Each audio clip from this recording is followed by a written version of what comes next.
Hello branded. I hope आप अपनी life में अच्छा परफॉर्मेंस और प्रोग्रेस कर रहे होंगे। और आज की वीडियो में हम बात करने वाले हैं यूपी पॉलिटेक्निक स्टूडेंट्स के लिए यहाँ पर काउंसलिंग का प्रोसेस क्या है।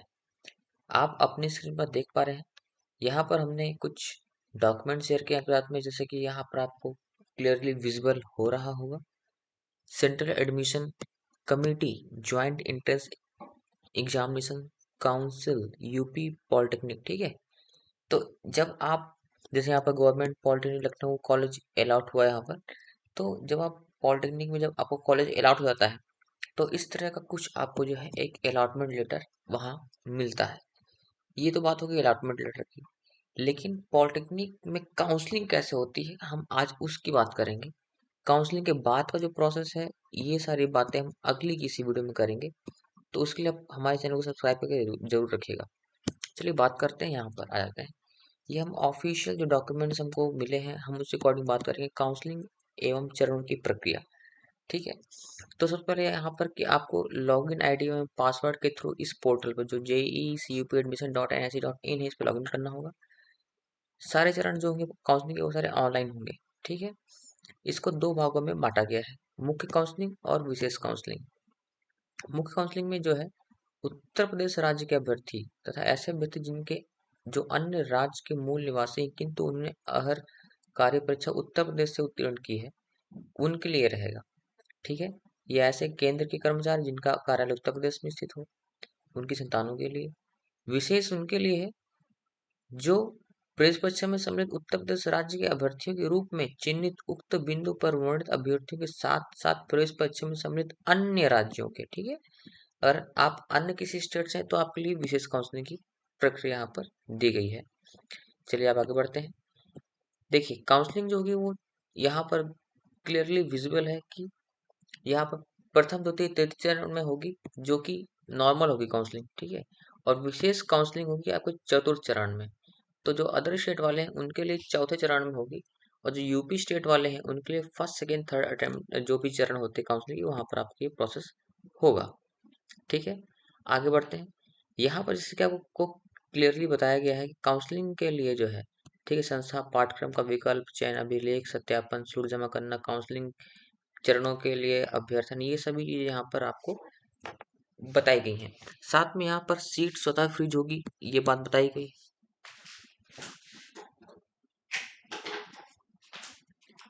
तो जैसे कि मैंने बताया कि यहाँ पर सीट स्वतः फ्रीज होगी, तो फ्रीज मतलब ये है कि सीट लॉक होना, एक तरह से आप इसको साधारण भाषा में समझ सकते हैं। इसके लिए जो आपको पैसे यहाँ पर जो जो फीस पे करनी पड़ेगी, राजकीय एवं अनुदानित संस्था में सीट आवंटन के पश्चात अभ्यर्थियों को सीट एक्सेप्टेंस के लिए जो शुल्क है 3,000 रुपये और 250 रुपये कौंसन शुल्क, यानी कि 3,250 रुपये यहाँ पर आपको जमा करना पड़ेगा। ठीक है, आगे बढ़ते हैं। अब देखिए यहाँ पर महत्वपूर्ण बात जो आपको देखने को मिलेगी कि ये है कि जो भी पैसे हैं वो किसी को तो आपको देना नहीं है, वो पैसे आपको सीधे जो है पोर्टल के माध्यम से जमा होगा।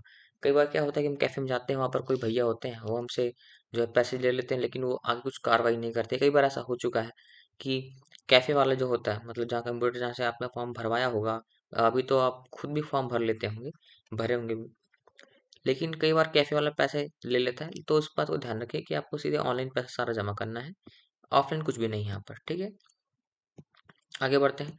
अगर आपका किसी निजी वाले कॉलेज में हो रहा है, ठीक है, निजी क्षेत्र की संस्था में हो रहा है, तो उसके लिए शिक्षण शुल्क के 50% के बराबर सीट एक्सेप्टेंस शुल्क और काउंसलिंग शुल्क जो है 250 रुपये पोर्टल पर जमा करना होगा। ठीक है, जो जो भी मतलब जो शिक्षण शुल्क होगा उसका 50% मतलब आधा शुल्क जमा करना होगा। ठीक है, आगे बढ़ते हैं। इसके बाद पब्लिक प्राइवेट पार्टनरशिप की जो संस्था है, ठीक है, वैसे तो कुछ संस्थाएं होंगी, बाकी जो एडेड टाइप के जो कॉलेज होते हैं उनके लिए यहाँ पर लिखा हुआ है। ठीक है, जो एडेड कॉलेज होंगे उनके लिए यहाँ पे बातें लिखी हैं। उनके लिए जो है राजकीय सीटों पर आवंटित अभ्यर्थियों को राजकीय एवं अनुदानित संस्थाओं के अनुरूप जो शुल्क है वो उनको करना पड़ेगा, देना पड़ेगा। ठीक है, आगे बढ़ते हैं। फिर अभ्यर्थी मुख्य एवं विशेष काउंसलिंग के प्रत्येक चरण में उपलब्ध कराई गई सीट विड्रॉल की ऑनलाइन सुविधा के अंतर्गत, ठीक है ना, ऑनलाइन सुविधा होगी आपके पास, सीट एक्सेप्टेंस फीस वापसी का विकल्प चुन सकते हैं। कई बार ऐसा होता है कि आप जो है आपको अगर सीट नहीं लेनी, विड्रॉल करनी है, तो आप जो पैसा जमा किए हैं, आपने सीट एक्सेप्टेंस की जो फीस आपने जमा की है, उसको आप वापस पाने का विकल्प यहाँ पे आप चुन सकते हैं। ठीक है। उसके बाद यहाँ डॉक्यूमेंट वेरिफिकेशन। ठीक है। साथ ही ऐसे अभ्यर्थी जिन्होंने सीट एक्सपीरियंस फीस जमा कर दी है किंतु उस चरण की निर्धारित तिथि तक जो अभी डॉक्यूमेंट वेरिफिकेशन नहीं करवाया है, ठीक है ना, तो उनका जो है स्वतः निरस्त कर दिया जाएगा। ठीक है। और यह सीट अगले चरण की सीट मैट्रिक्स में जुड़ जाएगी। तो ये आपको ध्यान रखना है कि जब अगर आपने काउंसलिंग करवा ली, ठीक है, बहुत ही इंपॉर्टेंट बात है। आपने काउंसलिंग तो आपने करवा ली, ठीक है। काउंसलिंग करवाने के बाद आपको आपने फीस भी जो है एक्सेप्टेंस फीस जब जमा कर दी, लेकिन आपको डॉक्यूमेंट वेरिफिकेशन जो डीवी जिसे बोलते हैं वो जरूर करवाना है। अगर आपने डीवी नहीं करवाई है तो जो आपकी सीट है वो कैंसिल कर दी जाएगी। और डीवी के लिए क्या क्या चीज़ है वो उसके लिए हम अगली वीडियो में बात करेंगे, तो आप चैनल को सब्सक्राइब जरूर करके रखिए ताकि आपको वो वाली वीडियो मिल सके। ठीक है। तो डीवी जरूर, डीवी बहुत इंपॉर्टेंट है। ठीक है। डीवी की बात हम लोग करेंगे आगे। बाकी डीवी आपको जरूर करवा लेना है, ठीक है ना। और फिर है कि बैंक खाते में ऑनलाइन जो रिफंड कर दी जाएगी अगर आपने विड्रॉल का चयन आपने किया है, तो इस कंडीशन में ऐसा हो जाएगा। ठीक है। आवंटित संस्था में प्रवेश लेने पर जो है अवशेष शिक्षण शुल्क जमा करने वाले अभ्यर्थी मुख्य एवं विशेष काउंसलिंग के अंतिम चरण में प्रवेश की निर्धारित अंतिम तिथि के पश्चात 2 दिन के अंदर, ठीक है, सीट एक्सेप्टेंस फीस एवं शिक्षण शुल्क की वापसी है तो ऑनलाइन सीट विड्रॉल के विकल्प का चयन काउंसलिंग शेड्यूल में निर्धारित तिथि पे कर सकेंगे। ठीक है। कई बार ऐसा होगा कि आपको विड्रॉल का जो ऑप्शन है, ठीक है ना, वो आपने नहीं चूज किया है, तो अंतिम चरण में, ठीक है, प्रवेश की निर्धारित तिथि अंतिम चरण के पश्चात 2 दिन के अंदर, ठीक है ना, जो फीस है उसकी वापसी के लिए आप जो है विकल्प चूज कर पाएंगे। तो ध्यान रखिए, आप 2 दिन के अंदर ही आपको ये चूज करना पड़ेगा, उसके बाद आप चूज नहीं कर पाएंगे। ठीक है।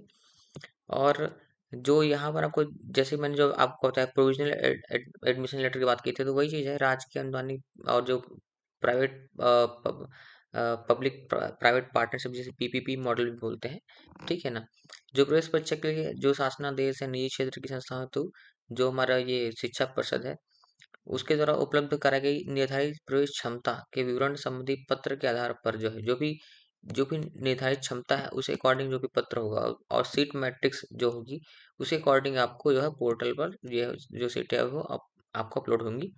ठीक है ना।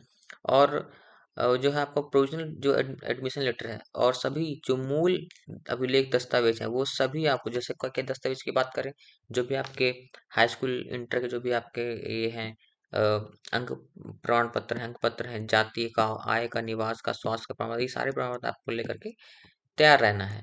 ठीक है ना। ये आपको सारे संस्था में लेकर के जाने पड़ेंगे जहाँ का आपका डॉक्यूमेंट वेरिफिकेशन के लिए सब रेडी रहना है। ठीक है। और आगे बढ़ते हैं। यहाँ पर आपको बताया गया है कि प्रवेश काउंसलिंग से अभ्यर्थियों द्वारा संस्था में प्रवेश प्राप्त करने के उपरांत संस्था के प्रधानाचार्य निर्देशक द्वारा, ठीक है, जो सूची है वो इसके पोर्टल पर जो है अपलोड कर दी जाएगी। ठीक है ना। ठीक है। और पार्टिसिपेटिंग इंस्टीट्यूट रिपोर्टिंग काउंसलिंग कार्यक्रम में निर्धारित तिथि तक करना अनिवार्य रहेगा। ये तो उनका काम है, बाकी ये सारी जो जो भी चीज़ें हैं वो पोर्टल पर अपलोड हो जाएंगी। ठीक है ना। एनआईसी की जो पोर्टल है उसमें अपलोड कर दी जाएंगी कि ये क्या चीज़ें आपकी हो गई हैं। ठीक है। आगे बढ़ते हैं। प्रदेश की राजकीय अनुदानित पब्लिक प्राइवेट पार्टनरशिप जो पीपीपी वाला है, निजी क्षेत्र की संस्थाओं के इंजीनियरिंग फार्मेसी अन्य जो पाठ्यक्रम में प्रवेश आवंटन केवल ऑनलाइन परीक्षा में सम्मिलित अभ्यर्थियों के अकॉर्डिंग होगा। ठीक है ना। प्रवेश का कोई और अन्य माध्यम उपलब्ध नहीं होगा। तो ये बात आपको ध्यान रखनी, कई कई बार होता है कुछ लोग बोलते हैं घूस ले लो, ऐसा कर लो, ऐसा कर लो, लेकिन आपको ये पता होना चाहिए कि अगर आपने ऑनलाइन जो एग्जाम दिया है और ऑनलाइन प्रोसेस को फॉलो किया तभी आप जो है गवर्नमेंट कॉलेज पा सकेंगे। ठीक है। या प्राइवेट पार्ट जो कॉलेज है वो भी आपको ऑनलाइन प्रोसेस के थ्रू ही मिलेगा। ठीक है। उस बात को ध्यान रखिएगा, किसी भी झांसे में नहीं आके किसी को पैसे दे देने हैं, ये बात ध्यान रखिएगा। ठीक है। आगे बढ़ते हैं। प्रवेशित अभ्यर्थियों की सूची का जो है वो सूची रेडी हो जाएगी, वो सब बातें यहाँ पर दी गई हैं। ठीक है, पढ़ लेते हैं। प्रवेश की अंतिम तिथि के उपरांत जो अंतिम तिथि हो जाएगी उसके बाद जो है किसी भी दशा में कोई प्रवेश नहीं किया जाएगा, ये बात ध्यान रखना है। प्रवेश के अंतिम तिथि के पश्चात अंतिम रूप से प्रवेशित छात्र छात्राओं की सूची सुरक्षित कर ली जाएगी। मतलब जो भी स्टूडेंट का जो भी एडमिशन हो चुका है उनकी जो लिस्ट होगी वो पूरा तैयार रहे, रेडी कर ली जाएगी। ठीक है ना। और जो संयुक्त प्रवेश परीक्षा है और काउंसलिंग में भाग लेने वाले अभ्यर्थी एवं संस्था उन सभी नियमों एवं प्रतिबंधों के अधीन होंगे जो शासनादेश के, मतलब सारे सब कुछ जो भी रूल्स बनाए गए उस अकॉर्डिंग यहाँ पर चीजें होंगी। ठीक है। और तो इस तरह से जो काउंसलिंग का पूरा प्रोसेस है वो आपका कंप्लीट होगा। तो आपको इस प्रोसेस को ज़रूर फॉलो करना है और उसी अकॉर्डिंग ही आपको अपनी काउंसलिंग की पूरी प्रक्रिया करनी होगी। तो ठीक है, आज की वीडियो में हमने इतना जाना और बाकी आने वाली वीडियो के लिए आप चैनल को सब्सक्राइब कर लें ताकि जो भी काउंसलिंग के बाद का प्रोसेस है उसको आप जान सकें। और अगर आपको वीडियो से कुछ लाभ हो रहा है तो प्लीज़ वीडियो को लाइक करना ना भूलें और चैनल को सब्सक्राइब जरूर कर लें, क्योंकि ऐसे वीडियो हम आपके लिए लाते रहते हैं और काफ़ी सारे वीडियोस हमारे चैनल पे पड़ी हुई हैं जो कि एक डिप्लोमा होल्डर या डिप्लोमा जाने वाले छात्र के लिए काफ़ी इंपॉर्टेंट होंगी होंगी और उन सभी वीडियो को आप जरूर देखिए। Thank you so much. ऐसे वीडियो देखने के लिए थैंक यू।